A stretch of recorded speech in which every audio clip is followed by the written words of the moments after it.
श्रीमद् भागवत महापुराण प्रथम खंड षष्ठ स्कंद अथ चतुर्दशोध्याय वृत्रासुर का पूर्वचरित। अब हिंदी में अनुवाद। राजा परीक्षित ने कहा, भगवान वृत्रासुर का स्वभाव तो बड़ा रजोगुणी तमोगुणी था। वह देवताओं को कष्ट पहुंचाकर पाप भी करता ही था। ऐसी स्थिति में भगवान नारायण के चरणों में उसकी सुदृढ़ भक्ति कैसे हुई। हम देखते हैं कि प्रायः शुद्ध सत्वमय देवता और पवित्र हृदय ऋषि भी भगवान की परम प्रेममयी अनन्य भक्ति से वंचित ही रह जाते हैं। सचमुच भगवान की भक्ति बड़ी दुर्लभ है। भगवान इस जगत के प्राणी पृथ्वी के धूलाकणों के समान ही असंख्य हैं। उनमें से कुछ मनुष्य आदि श्रेष्ठ जीव ही अपने कल्याण की चेष्टा करते हैं। ब्राह्मण उनमें भी संसार से मुक्ति चाहने वाले तो बिरले ही होते हैं, और मोक्ष चाहने वाले हजारों में मुक्ति या सिद्धि लाभ तो कोई सा ही कर पाता है। महामुनि, करोड़ों सिद्ध एवं मुक्त पुरुषों में भी वैसे शांति चित्त महापुरुष का मिलना तो बहुत ही कठिन है, जो एकमात्र भगवान के ही परायण हों। ऐसी अवस्था में ये वृत्रासुर, जो सब लोगों को सताता था और बड़ा पापी था, उस भयंकर युद्ध के अवसर पर भगवान श्री कृष्ण में अपनी वृत्तियों को इस प्रकार दृढ़ता से लगा सका। इसका क्या कारण है? प्रभु, इस विषय में हमें बहुत अधिक संदेह है और सुनने का बड़ा कौतूहल भी है। अहो, वृत्रासुर का बल पौरुष कितना महान था कि उसने रणभूमि में देवराज इंद्र को भी संतुष्ट कर दिया।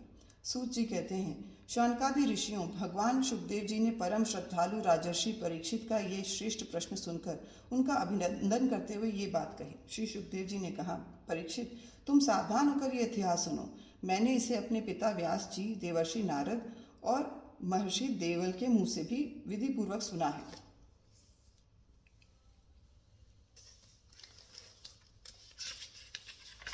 प्राचीन काल की बात है। शूरसेन देश में चक्रवर्ती सम्राट महाराज चित्रकेतु राज्य करते थे। उनके राज्य में पृथ्वी स्वयं ही प्रजा की इच्छा के अनुसार अन्न रस दे दिया करती थी। उनके 1 करोड़ रानियां थीं और वे स्वयं संतान उत्पन्न करने में समर्थ भी थीं, परंतु उन्हें उनमें से किसी को भी गर्भ से कोई संतान न हुई। यो महाराज चित्रकेतु को किसी बात की कमी न थी। सुंदरता, उदारता, युवावस्था, कुलीनता, विद्या, ऐश्वर्य और संपत्ति आदि सभी गुणों से वे संपन्न थे। फिर भी उनकी पत्नियां बांझ थीं, इसलिए उन्हें बड़ी चिंता रहती थी। वे सारी पृथ्वी के एक छत्र सम्राट थे। बहुत सी सुंदरी रानियां थीं तथा सारी पृथ्वी उनके वश में थी। सब प्रकार की संपत्तियां उनकी सेवा में उपस्थित थीं, परंतु वे सब वस्तुएं उन्हें सुखी न कर सकीं। एक दिन शाप और वरदान देने में समर्थ अंगिरा ऋषि स्वच्छंदन रूप से विभिन्न लोकों में विचरते हुए राजा चित्रकेतु के महल में पहुंच गए। राजा ने प्रत्युत्थान और अर्घ्य आदि से उनकी विधिपूर्वक पूजा की। आतिथ्य सत्कार हो जाने के बाद जब अंगिरा ऋषि सुखपूर्वक आसन पर विराज गए, तब राजा चित्रकेतु भी शांत भाव से उनके पास ही बैठ गए। महाराज, महर्षि अंगिरा ने देखा कि ये राजा बहुत विनयी है और मेरे पास पृथ्वी पर बैठकर मेरी भक्ति कर रहा है। तब उन्होंने चित्रकेतु को संबोधित करके उसे आदर देते हुए ये बात कही। अंगिरा ऋषि ने कहा, राजन, तुम अपनी प्रकृतियों गुरु, मंत्री, राष्ट्र, दुर्ग, कोष, सेना और मित्र के साथ सकुशल तो होना। जैसे जीव महतत्व आदि 7 आवरणों से घिरा रहता है, वैसे ही राजा भी इन 7 प्रकृतियों से घिरा रहता है। उनके कुशल से ही राजा की कुशल है। नरेंद्र, जिस प्रकार राजा अपनी उपर्युक्त प्रकृतियों के अनुकूल रहने पर ही राज्य सुख भोग सकता है, वैसे ही प्रकृतियां भी अपनी रक्षा का भार राजा पर छोड़कर सुख और समृद्धि लाभ कर सकती हैं। राजन, तुम्हारी रानियां, प्रजा, मंत्री, सलाहकार, सेवक, व्यापारी, अमात्य, दीवान, नागरिक, देशवासी, मंडलेश्वर, राजा और पुत्र तुम्हारे वश में तो है ना? सच्ची बात तो ये है कि जिसका मन अपने वश में है, उसके ये सभी वश में होते हैं। इतना ही नहीं, सभी लोक और लोकपाल भी बड़ी सावधानी से उसे भेंट देकर उसकी प्रसन्नता चाहते हैं। परंतु मैं देख रहा हूँ कि तुम स्वयं संतुष्ट नहीं हो। तुम्हारी कोई कामना अपूर्ण है। तुम्हारे मुँह पर किसी आंतरिक चिंता के चिन्ह झलक रहे हैं। तुम्हारे इस असंतोष का कारण कोई और है या स्वयं तुम ही हो? परीक्षित, महर्षि अंगिरा ये जानते थे कि राजा के मन में किस बात की चिंता है, फिर भी उन्होंने उनके चिंता के संबंध में अनेकों प्रश्न पूछे। चित्रकेतु को संतान की कामना थी, अतः महर्षि के पूछने पर उन्होंने विनय से झुककर निवेदन किया।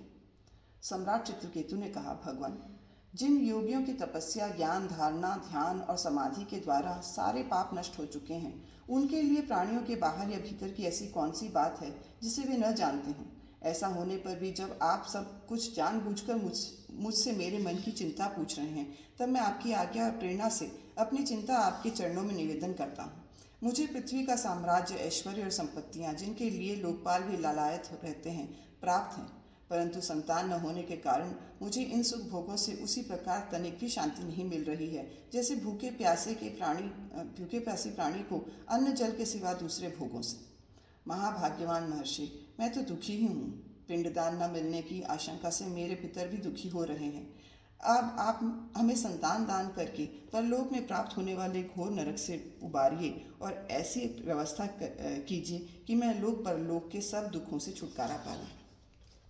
श्री सुखदेव जी कहते हैं, परीक्षित, जब राजा चित्रकेतु ने इस प्रकार प्रार्थना की तब सर्वसमर्थ एवं परम कृपालु ब्रह्मपुत्र भगवान अंगिरा ने त्वष्टा देवता के योग्य चरु निर्माण करके उससे उनका यजन किया।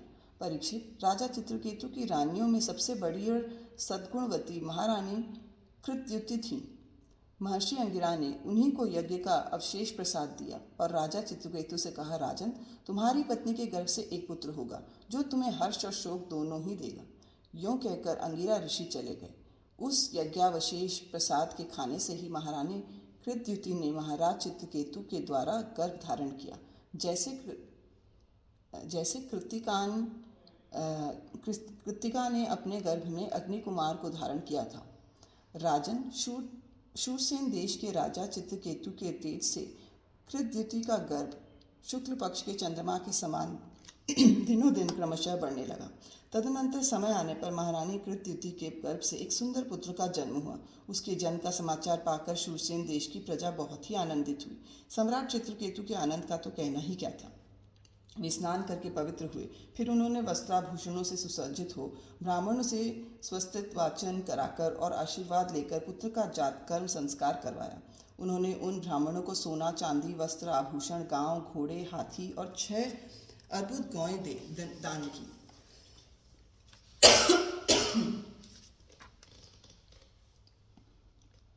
उदार शिरोमणि राजा चित्रकेतु ने पुत्र के धन, यश और आयु की वृद्धि के लिए दूसरे लोगों को भी मुंह मांगी वस्तुएं दी, ठीक उसी प्रकार जैसे मेघ सभी जीवों का मनोरथ पूर्ण करता है।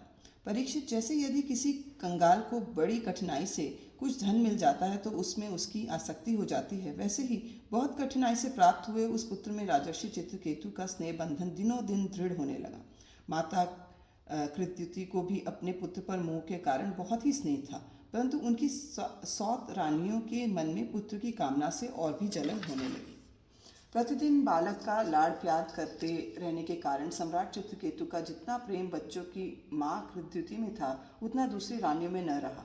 इस प्रकार एक तो वे रानियां संतान न होने के कारण ही दुखी थीं, दूसरे राजा चित्रकेतु ने उनकी उपेक्षा कर दी, अतः वे ढास से अपने को धिक्कारने और मन ही मन जलने लगी। वे आपस में कहने लगी, अरे बहनों, पुत्रहीन स्त्री बहुत ही अभागिनी होती है। पुत्र वाली सौतें तो दासी के समान उसका तिरस्कार करती हैं और तो और स्वयं पतिदेव ही उसे पत्नी करके नहीं मानते। सचमुच पुत्रहीन स्त्री धिक्कार के योग्य है।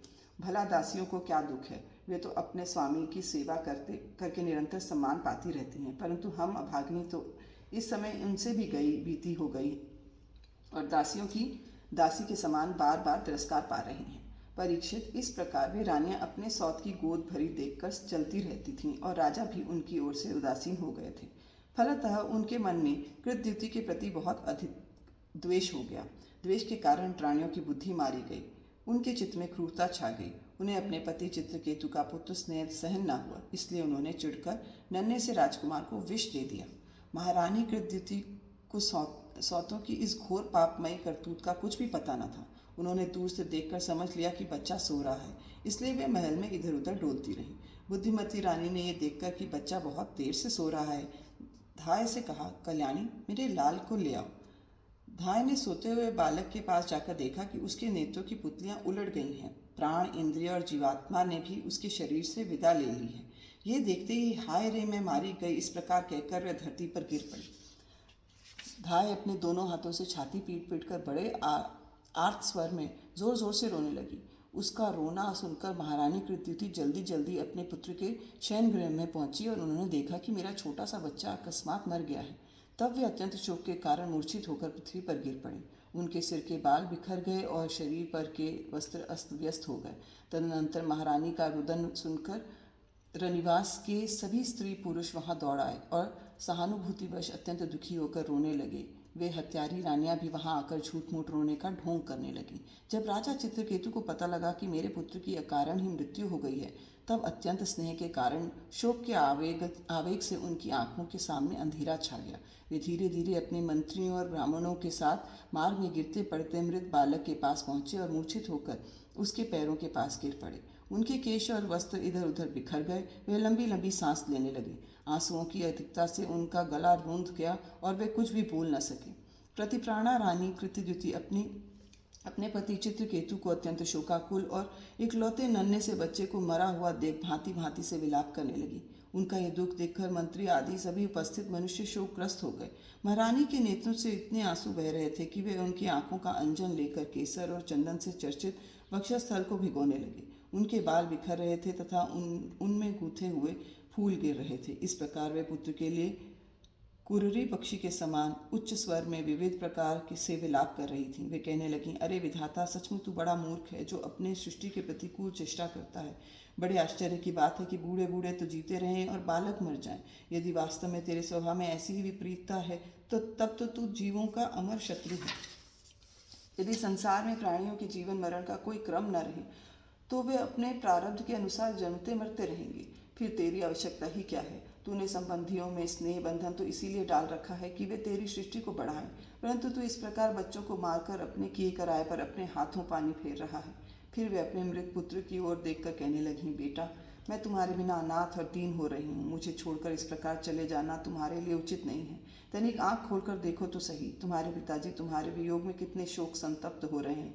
बेटा, जिस घोर नरक को निसंतान पुरुष बड़ी कठिनाई से पार कर पाता है, उसे हम तुम्हारे सहारे अनायास ही पार कर लेंगे।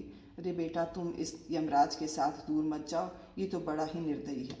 मेरे प्यारे लल्ला ओ राजकुमार, उठो बेटा। देखो, तुम्हारे साथी बालक तुम्हें खेलने के लिए बुला रहे हैं। तुम्हें सोते सोते बहुत देर हो गई, अब भूख लगी होगी। उठो, कुछ खा लो, और कुछ नहीं तो मेरा दूध ही पी लो तो, और अपने स्वजन संबंधी हम लोगों का शोक दूर करो। प्यारे लाल, आज मैं तुम्हारे मुखार विंद पर ये भोली भाली मुस्कुराहट और आनंद भरी चितवन नहीं देख रही हूँ। मैं बड़ी अभागिनी हूँ। हाय हाय, अब भी मुझे तुम्हारी समुधर तोतली बोली नहीं सुनाई दे रही है। क्या सचमुच निठुर यमराज तुम्हें उस परलोक में ले गया है जहाँ से फिर कोई लौट कर नहीं आता? श्री शुकदेव जी कहते हैं, परीक्षित, जब सम्राट चित्रकेतु ने देखा कि मेरी रानी अपने मृत पुत्र के लिए इस प्रकार भांति भांति से विलाप कर रही, तब वे शोक से अत्यंत संतप्त हो फूट फूट कर रोने लगे। राजा रानी के इस प्रकार विलाप करने से उनके अनुगामी स्त्री पुरुष भी दुखित होकर रोने लगे। इस प्रकार सारा नगर ही शोक से अचेत सा हो गया। राजन, महर्षि अंगिरा और देवर्षि नारद ने देखा कि राजा चित्रकेतु पुत्र शोक के कारण चेतनाहीन हो रहे हैं, यहाँ तक कि उन्हें समझाने वाला भी कोई नहीं है। तब वे दोनों वहाँ आए। इति श्रीमद्भागवते महापुराणे पारमहंस्यायां संहितायां षष्ठस्कन्धे चित्रकेतु विलापो नाम 14 अध्यायः।